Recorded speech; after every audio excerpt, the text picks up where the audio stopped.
Este podcast es producido por el equipo de comunicaciones del proyecto Anillos, ATE 220063.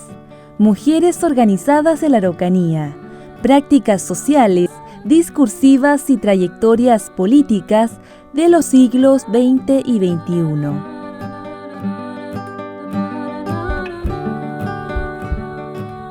Bienvenidos y bienvenidas al primer capítulo de nuestro podcast Mujeres Históricas, espacio que destinaremos para conversar en torno a diversos ejes del proyecto Anillos, Mujeres Organizadas en la Araucanía, prácticas sociales, discursivas y trayectorias políticas en los siglos XX y XXI.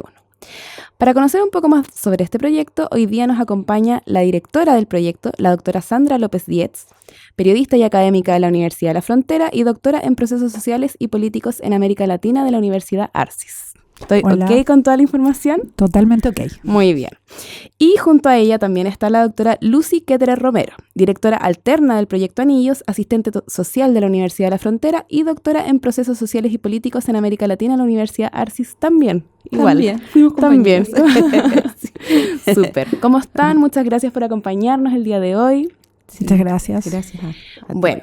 Este es el primer capítulo y en este capítulo lo que vamos a intentar es acercar un poco la temática a las personas. Entendemos que este es un proyecto que lleva un año, que estamos ya cerrando el primer año, entonces cuéntanos un poco de qué se trata, cuál va a ser el tiempo de duración, cuáles son los principales ejes que se están trabajando, los que se está investigando.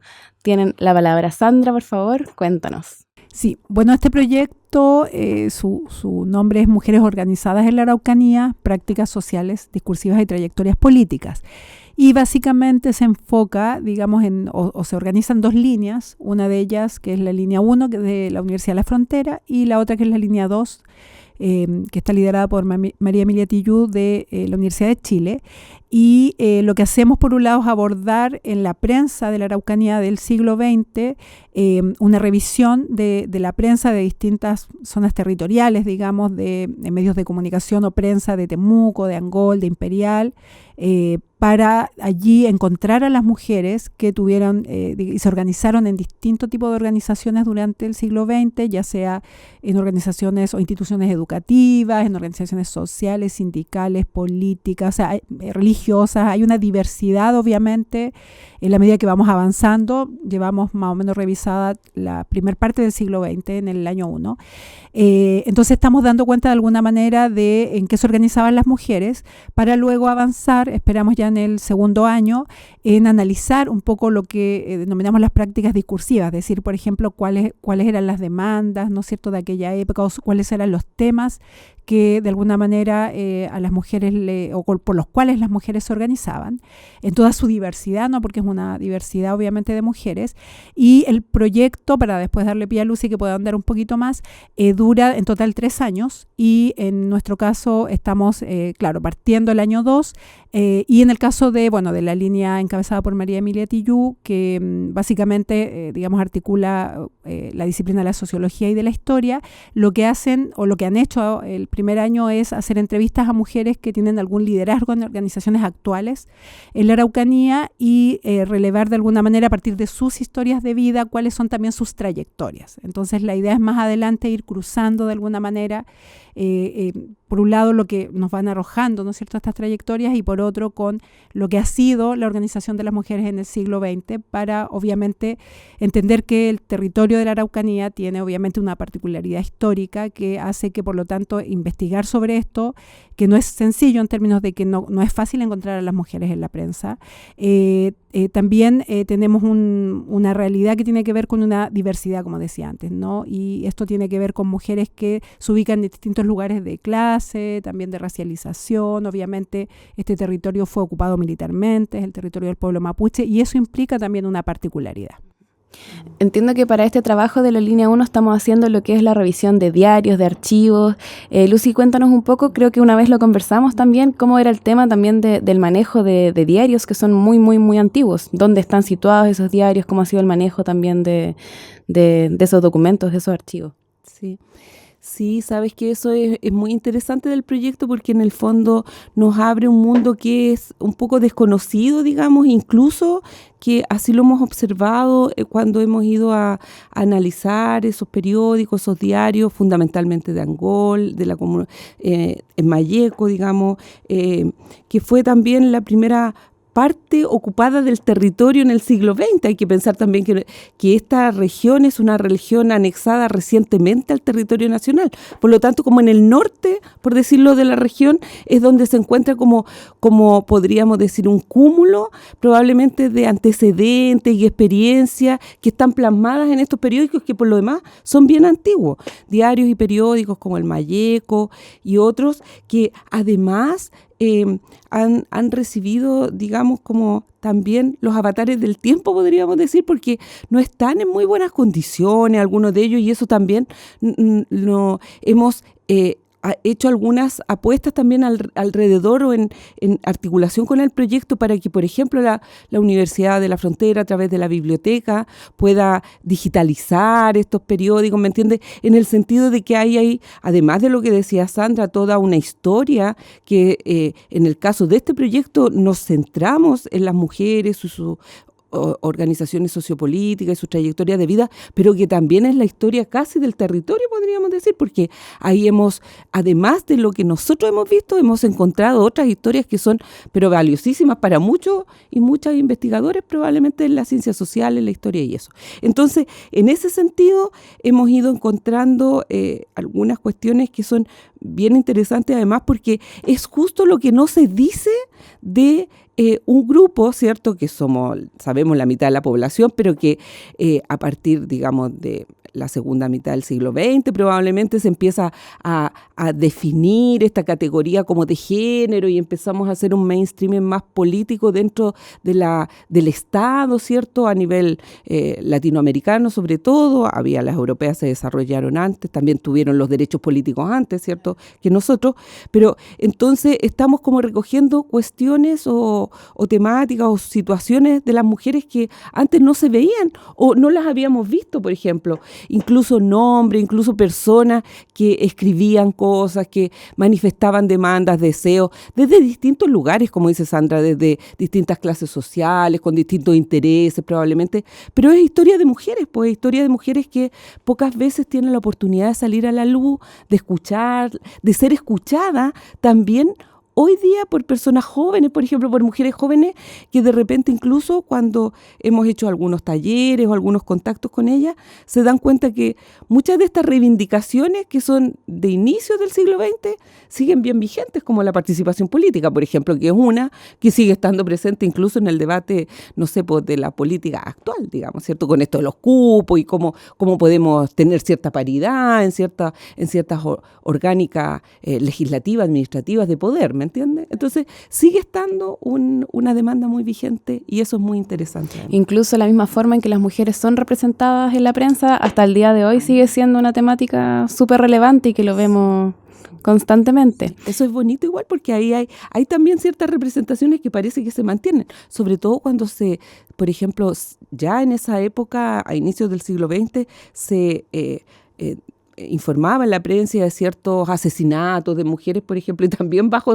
sesgos mucho más profundos de lo que vemos ahora, pero que uno cuando los mira y hace ese análisis discursivo, ve que tampoco ha variado tanto como quisiéramos en realidad. Ese es el problema. E incluso el que no aparezcan, de repente algunas mujeres también dicen mucho respecto a la forma en la que se hacía prensa ahora y antes también.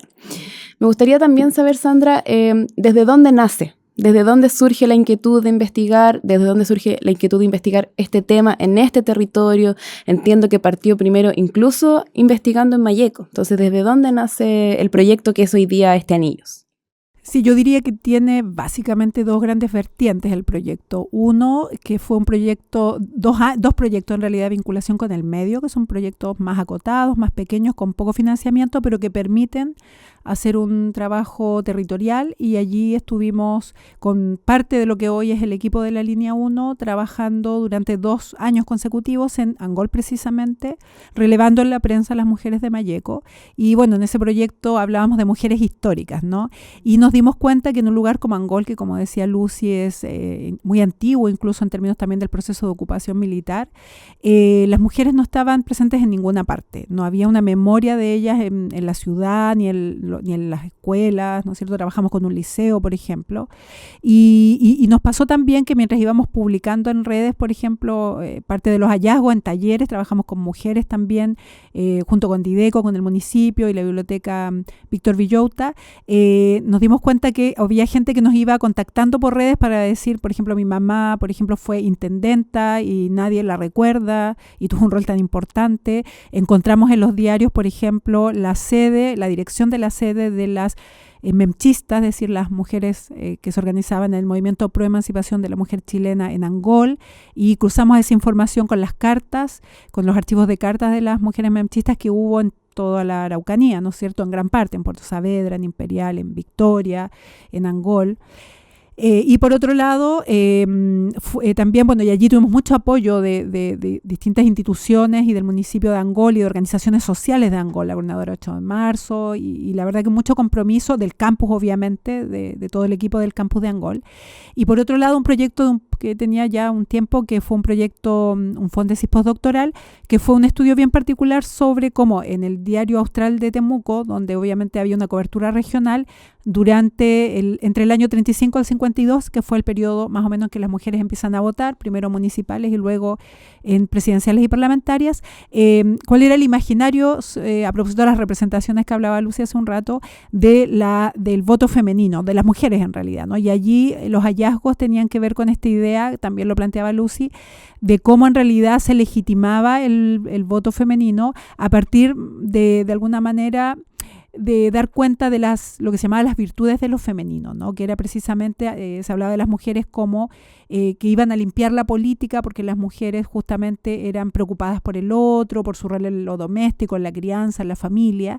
Entonces, claro, de alguna manera, si bien era una conquista avanzar en derechos políticos, de alguna manera esa conquista se legitima con un discurso que sigue legitimando, naturalizando también los roles naturales, supuestamente naturales de lo femenino, ¿no? Que en el fondo es el rol en el hogar, digamos, y en la crianza.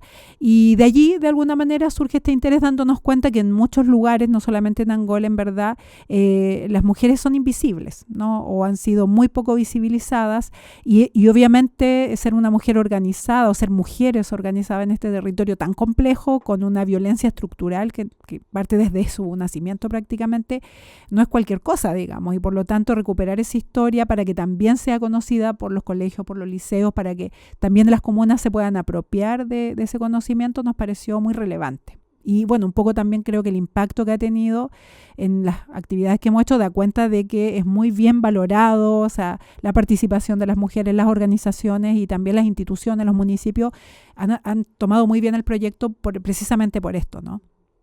Claro. Lucy, si tú nos pudieses contar un poco más respecto a cuáles han sido un poco de estas actividades que se han realizado tanto con otras organizaciones, entiendo que también están vinculándose con académicas extranjeros, ¿cómo ha sido más o menos ese proceso de ir más allá del proceso de investigación, sino también de vinculación con los territorios, con las organizaciones y con estos académicas que te mencionaba? Sí, bueno, en ese sentido, digamos, el proyecto tiene dentro de sus objetivos específicos esta digamos, deseo o posibilidad de poder aportar también a la política pública de la región, digamos, en torno a las temáticas de género. En el fondo, cómo mejorar esos procesos, digamos, en este caso, desde recoger esta memoria y poder, en el fondo, ser capaz de confrontar ciertas cuestiones para mejorar, digamos, ciertas prácticas, ¿cierto? Y para ponerlas en cuestionamiento y en debate también.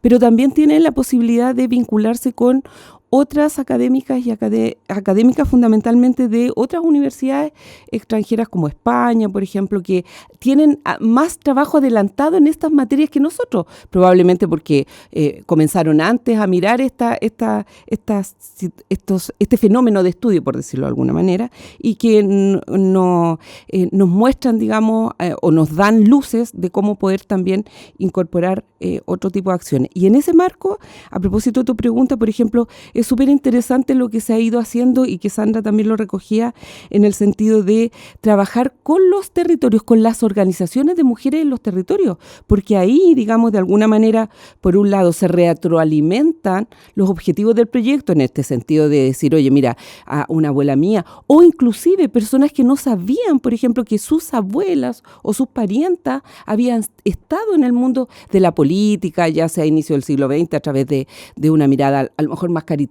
si tú quieres, o lo que sea, pero que de alguna manera los vinculaba a un mundo público en el sentido de lo político, como poniendo objetivos, digamos, en torno a la visión de la sociedad que se quería tener en ese momento. Entonces, hay ahí una riqueza, digamos, de alguna manera que se va profundizando a través de esta confluencia, digamos, de esta historia, pero también de las organizaciones de mujeres que están trabajando ahora por los derechos y demandas de las mujeres, como son las compañeras, por ejemplo, de la coordinadora 8 de marzo, que han estado acompañándonos en Angol en talleres y en actividades, en reuniones, digamos, desde que se inició hasta ahora. A mí una de las cuestiones que me parece súper interesante, además del proyecto, es que de alguna manera digamos, este conocimiento que se está recogiendo, estas historias de vida y de mujeres, de alguna manera impactan y van a fortalecer los liderazgos actuales de las mujeres que en el fondo están haciendo tránsitos hacia su participación política. Sabemos por la propia historia, como decía Sandra, de este territorio que es tan violento, que es tan complejo, que es tan dominado también, que es tan colonizado, ¿no? Y en donde además hay otro pueblo que ha estado reivindicando sus propias demandas, sus propias luchas, y donde las mujeres de ese pueblo además tienen un rol fundamental en la transmisión de su cultura, pero además en la conservación, por ejemplo, de ciertas cuestiones que son tan importantes ahora en este momento histórico que vivimos ahora. Por ejemplo, no sé, el agua, la semilla, el medio ambiente, que han sido luchadoras siempre por esas demandas, digamos. Entonces, esta posibilidad, digamos, de que esas historias, esas experiencias, esas digamos, mujeres empoderadas en otro lugar y en otro momento histórico puedan ser vistas, reconocidas, conocidas y reconocidas ahora, potencia también el empoderamiento de las jóvenes que ahora quieren o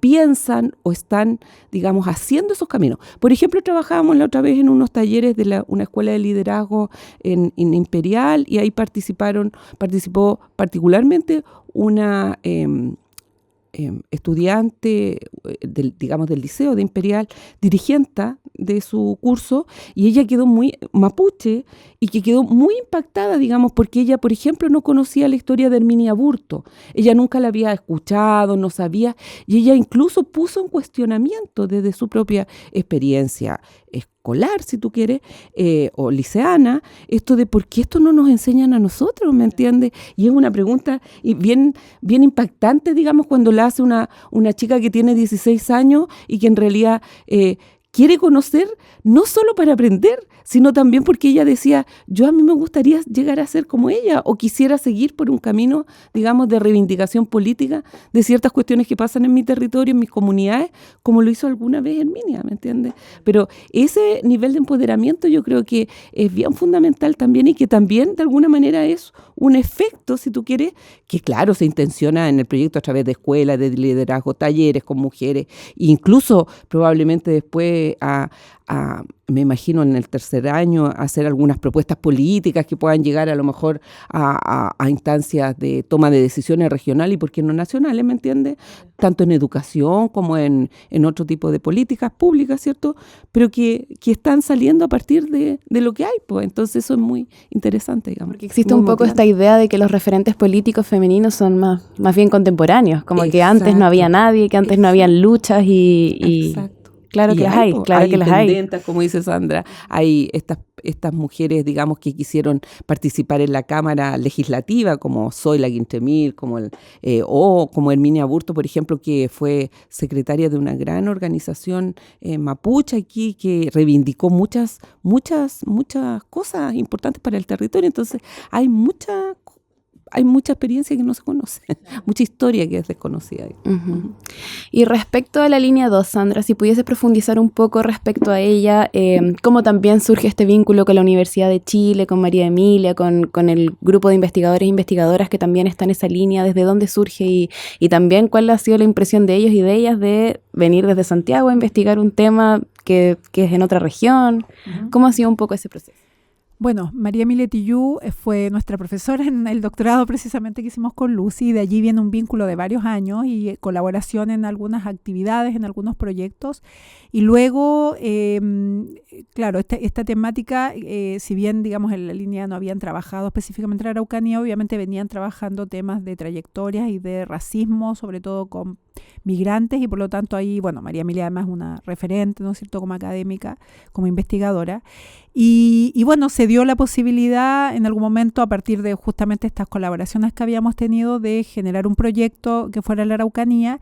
Y obviamente, claro, digamos, nosotros como mayoritariamente, digamos, veníamos trabajando prensa y nuestra disciplina tiene que ver con ese trabajo, podíamos hacernos cargo, digamos, de todo lo que tenía que ver con revisión de prensa y todo lo que era, digamos, metodológicamente historias de vida y observación, que es la metodología que trabaja la línea 2, que tenía que ver con estas mujeres actualmente organizadas. De alguna manera se hizo cargo en la línea 2, que es una, digamos, su metodología de trabajo hace muchísimos años, con todo un equipo bien potente, con mucha experiencia en esta temática, y de alguna manera, bueno, han hecho alrededor de 40 entrevistas el año 1, que es un número importante, sobre todo en Mayeco, digamos, en Angol y Temuco en realidad, no Mayeco sino Angol y Temuco, con esta diversidad de mujeres que hemos comentado, desde mujeres que fueron, por ejemplo, profesoras normalistas, dirigentes poblacionales, mujeres que son líderes de, por ejemplo, organizaciones del espectro más conservador, ¿no es cierto?, feministas,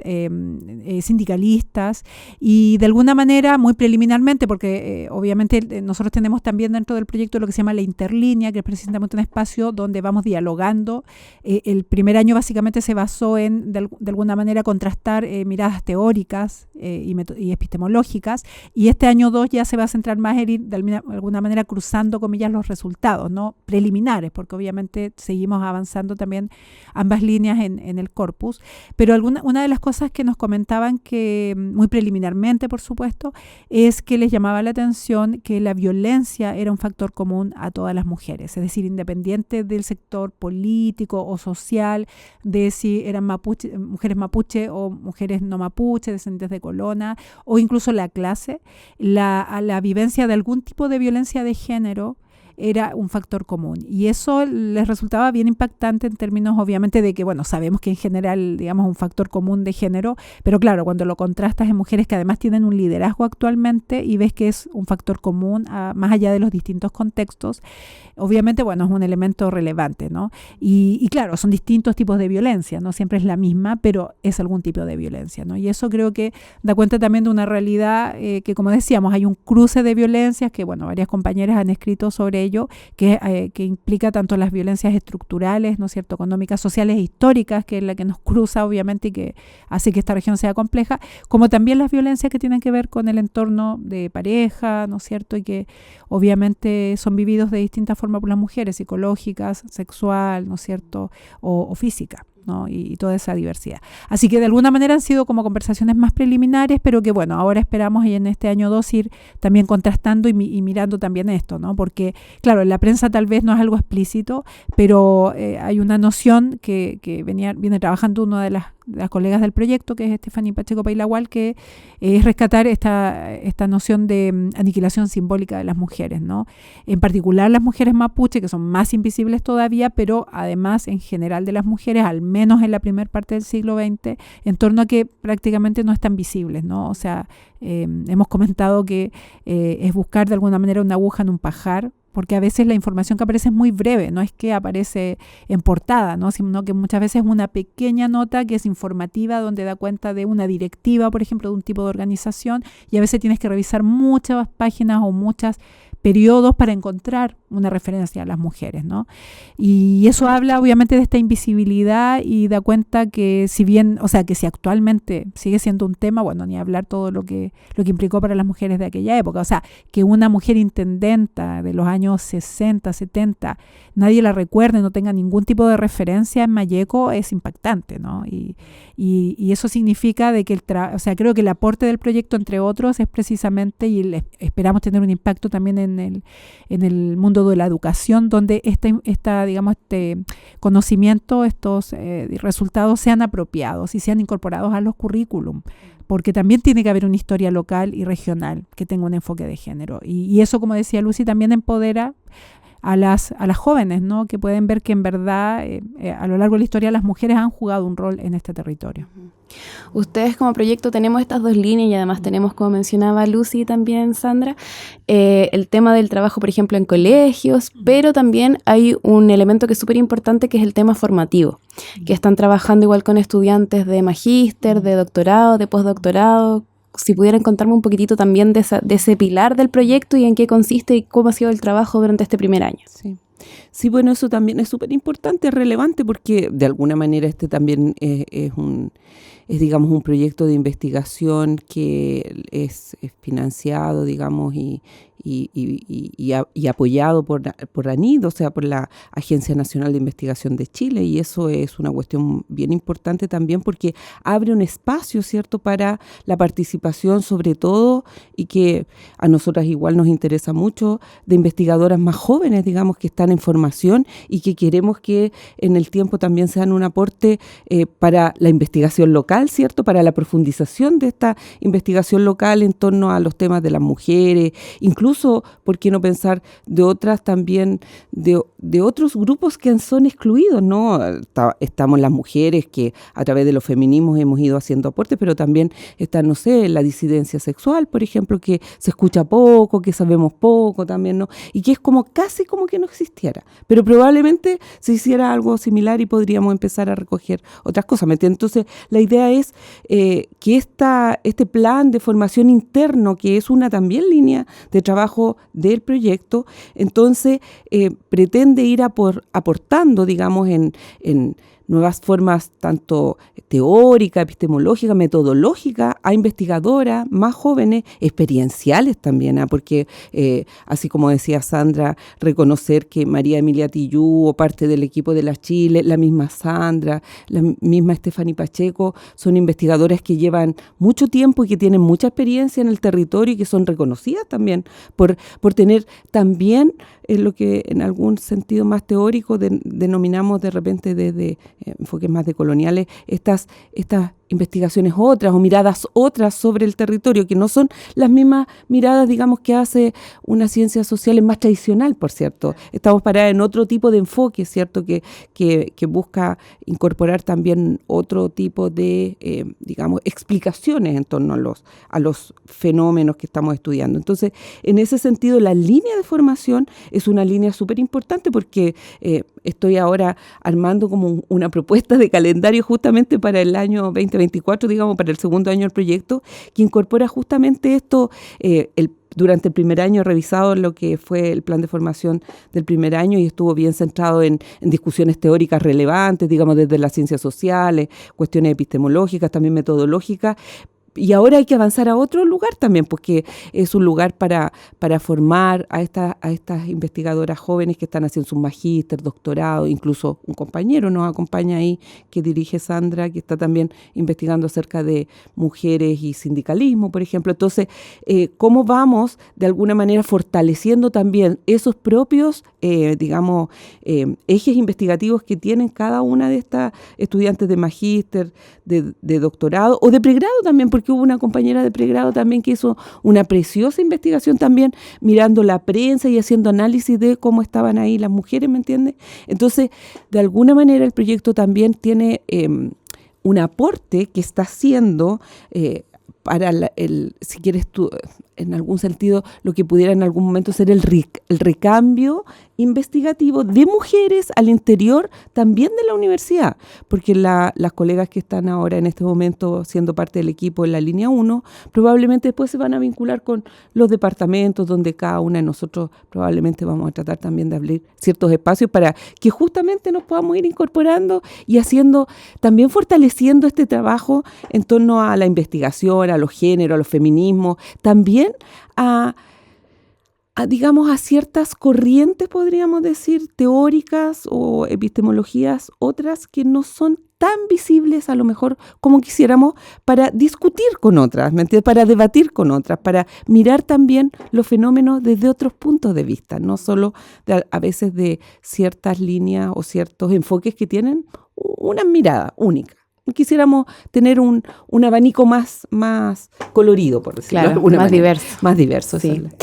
Bueno, ustedes ambas lo han mencionado, estamos llegando al final del año 1. Me gustaría preguntarles personalmente, igual a cada una, según su propia experiencia, ¿cuáles consideran que han sido los hitos más relevantes de este primer año? ¿Cuáles han sido las cosas que ustedes también quizás las han marcado más o que destacan más? Si me pudieran contar un poco también de su experiencia personal. Sandra. Bueno, el proyecto tiene muchas dimensiones, así que yo creo que hay como varios hitos, pero bueno, yo creo que tal vez un momento simbólico fue la inauguración del proyecto, que fue muy bonita porque fue muy participativa, vinieron mujeres de distintas organizaciones, vinieron también de algunas comunidades, de un liceo de Angol con el que habíamos trabajado, que vinieron con su profesora, de hecho que nos había estado apoyando. También se conectó gran parte de la red internacional del proyecto, incluye colegas de España, de Australia, bueno, ahora se sumaron también de la Universidad de Quebec, de Canadá, de Argentina, de Brasil. Bueno, y obviamente también estuvo representada la Vicerrectoría de Investigación, la Directora de Investigación del departamento. Entonces creo que también, bueno, tomaron la palabra muchas de las, tanto de las Ceremi que nos apoyaron, Ceremi de Gobierno, Ceremi también de la Mujer, también algunas de IDECO de algunos de los municipios que nos han apoyado, y también de las organizaciones, ¿no? Y de comunidades. Y eso creo que mostró también en el cierre, incluso una foto simbólica que hicimos como con todo el grupo, el compromiso de tanto de las organizaciones como de las instituciones, como de los municipios con el proyecto. Y los talleres yo creo que hemos estado realizando, que han ido en distintos, hemos avanzado en algunos territorios, con otros vamos a ir avanzando, pero en todos hemos trabajado con metodologías de taller para que las mujeres vengan, conozcan el proyecto, también funcionarios y funcionarias de los municipios, y han sido muy participativos y creo que a las personas le han hecho mucho sentido, ¿no? Y creo que eso es una cosa muy relevante.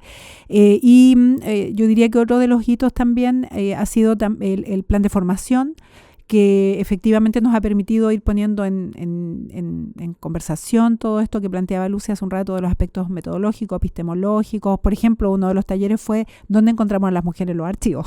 Tan simple como eso, ¿no? No es tan sencillo, porque el tema de archivos no es que está en un lugar, sino que hay que incluso construir incluso cuáles son esos archivos, ¿no? Para saber dónde ir a buscar y qué tipo de archivos encuentra. Y hay muchos archivos que hemos encontrado, por ejemplo, que son personales. También en muchos lugares hay personas que son casi historiadoras autodidactas y que han hecho un trabajo histórico y que luego en la conversación uno te vas una tarde, te invita a su casa y allí empiezas a descubrir todo el material que tiene. Entonces yo creo que esa parte humana también del vínculo que se da y ese compromiso y esa apertura cuando vamos a muchos lugares donde, por ejemplo, en Angol ya somos como de la casa, ¿no?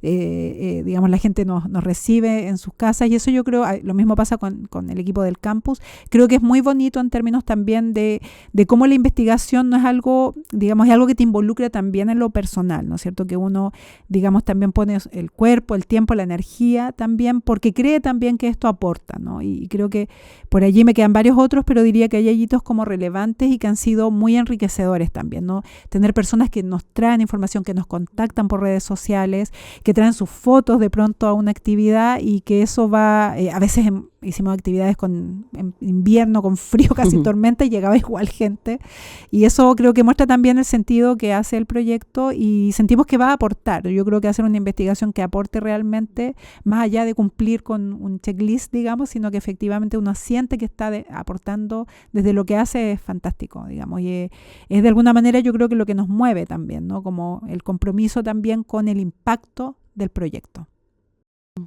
Lucy, Sí. tú, si nos pudieras contar Sí. tu experiencia. Sí, yo me sumo un poco a lo que dice Sandra. A mí me impacta por sobremanera, digamos, esta recepción que tienen las mujeres del territorio respecto de esta investigación en particular, y yo diría de la academia cuando se acerca, ¿sí? Cuando la academia, la universidad se acerca al territorio. Claro, que se va- ve siempre como algo tan ajeno, tan lejano. Exacto, que se ve como algo tan ajeno, ¿sabes? Que eso yo creo que siempre me impacta, me emociona también, porque de alguna manera yo asumo y concuerdo con las palabras de Sandra en el sentido de que una está en esto de la investigación no solo por una cuestión de productividad académica, sino que también porque pensamos, creemos, sostenemos en algún sentido que lo que hacemos va a colaborar, a impactar o a ir a aportar, digamos, a otras personas, a otras mujeres en este caso, que también requieren y que tienen, digamos, esperanzas puestas en igualar oportunidades que no han podido igualar por distintas cosas, porque vamos a territorios donde muchas de las mujeres que nos reciben en los talleres, que participan con nosotras en las escuelas de liderazgo, que están, digamos, inmersas en el mundo de su comunidad, haciendo política dirigencial cotidianamente, demandando a la institucionalidad pública, a la región, a las autoridades políticas, digamos, a esta estructura societal, diversas cuestiones, digamos, que son necesidades para ellas, para su familia. Vamos, conversamos con ellas y logramos, en el fondo, un poco, yo diría que encarnar un poco esta lejanía de repente y esta falta de oportunidades que hay, porque muchas de ellas podrían estar aquí, a lo mejor conversando aquí mismo, ¿me entiendes?, respecto de estas cuestiones que tienen como nombres tan rimbombantes de repente, pero que a veces son cuestiones que tienen que ver con la experiencia de la vida, ¿me entiendes? Entonces, esa es una de las cosas que a mí siempre me impacta y me emociona también, en el sentido de que creo que ahí hay elementos concretos de este proyecto que yo estoy segura, porque así lo han hecho sentir en las actividades que hemos participado, que nosotros estamos contribuyendo. Además, siento también que hay dos cosas más que yo creo que son relevantes y que a mí me hacen mucho sentido. La posibilidad, como decía Sandra hace un rato, de impactar la política pública, yo creo que es súper importante. No todos los proyectos impactan a la política pública. Muchos se quedan en preciosos libros que son muy leídos por otros teóricos, o debates que nosotros hacemos internamente en nuestras propias aulas, a veces incluso colaborando con la educación de pregrado, posgrado, pero que se quedan ahí, ¿me entiendes? Claro, en la universidad. En la universidad, como en una cúpula, como en un lugar como más escondido, digo yo.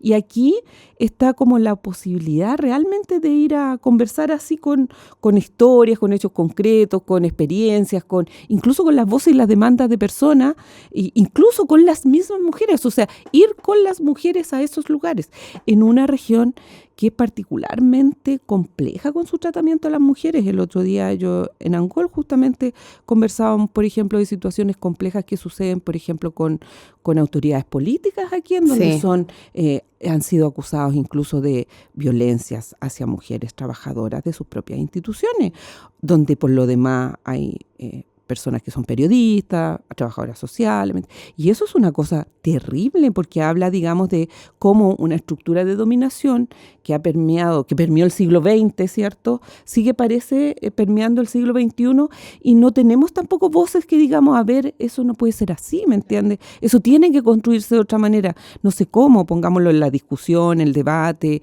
de cierto, no sé, de los lugares, las tomas de decisiones, del Congreso, de los ministerios, donde haya que ser, pero este proyecto nos lleva a esos debates, nos abre posibilidades de esos debates y nos abre posibilidades con, digamos, experiencias, prácticas, teorías, todo lo que uno hace aquí en la universidad, y a mí me parece que eso es relevante. Y tal vez un tercer elemento, para mí que es súper decidor, es lo que Sandra decía, esto de la violencia, sabes que una demanda... De hecho, cuando uno va a mirar los avances históricos o los avances del mainstreaming de género, esto que se habla de la transversalización del género en la política pública, en toda Latinoamérica en general, se produce a partir de la violencia que las mujeres sufren en todos los espacios y durante toda la historia.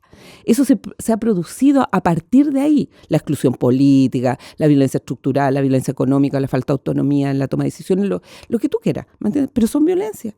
Y entonces, como esto que nosotros hemos ido observando, digamos, de cartas, de discursos de las mujeres o de lo que hablan otras personas de las mujeres que se meten en estos mundos, digamos, nos ratifica, digamos, que la violencia sigue estando presente, ¿me entiendes? Y que probablemente en un momento histórico de este país en donde los temas de seguridad por violencia son temas muy relevantes, nosotros también tenemos algo que decir porque ahí también hay cosas que hay que decir respecto de cómo se naturalizan ciertas cuestiones y cómo otras se, discuten como violencias que no pueden dejarse pasar. Como que hay violencias que son más relevantes que otras. Claro. ¿Me entiendes? Sí. Y eso no es menor también, porque realmente la violencia contra las mujeres parece que siempre ha sido como observada como una violencia de segundo orden. Eso no importa. Le pasó a la señora en su casa con su pareja o no sé, o en la calle, pero es otra cosa.